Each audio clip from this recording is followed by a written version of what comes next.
शारदानगर येथील भूखंड क्रमांक 56 हा मूळ मालकाने पडीत विहीर म्हणून त्या ठिकाणी ओपन पीस ठेवला होता। ती जागा गेल्या 30 वर्षापासून त्या ठिकाणी त्या ओपन पीसच्या पाठीमागे नदा कुटुंबीय मशीद बांधण्यासाठी ती जागा बळकावण्याचा प्रयत्न करते। खोटी कागदपत्र तयार केलेली आहेत।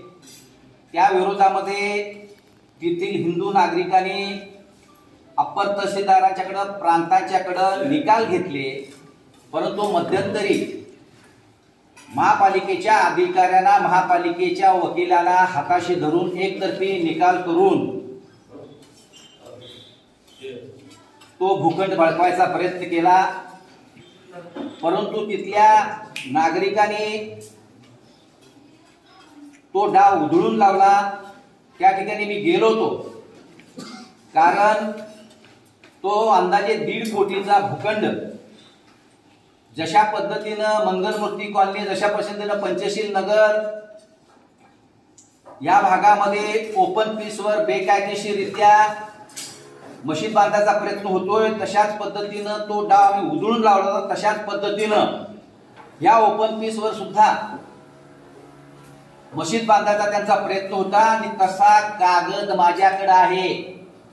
या सांगलीतल्या काही तथाकथित स्वयंघोषित मुस्लिम नेत्यांनी काल माझ्यावर आरोप केले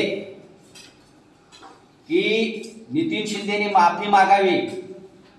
नितीन शिंदे तर माफी मागणारच नाही, त्या जागेवर मशीदच बांधणार म्हणून 20 रुपयाच्या स्टॅम्पवर केलेला स्टॅम्प आज आम्ही सर्व पत्रकार बांधवांना दाखवलेला आहे। आणि मशीद बांधण्यासाठी म्हणून त्या ठिकाणी तो स्टॅम्प केलेला आहे। आणि त्यांनी कांगावा केला की नितीन शिंदे ना हिंदू मुस्लिम वातावरण निर्माण करायचं आहे। नितीन शिंदेना हिंदू मुस्लिम वातावरण करायचं नाही, नितीन शिंदेना महापालिकेचे कोट्यावधी रुपयाचे भूखंड वाचवायचे।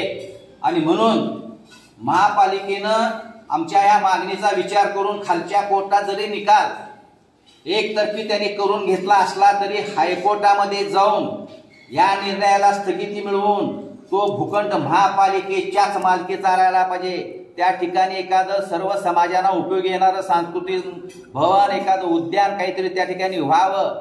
आणि हे सगळं गोष्ट डावलून त्या ठिकाणी जर मशिदीचा उभाराचा प्रयत्न केला तर आम्ही ताकदीनं त्याच्या विरोधात रस्त्यावर उतरणारा इशारा मी या ठिकाणी देतो।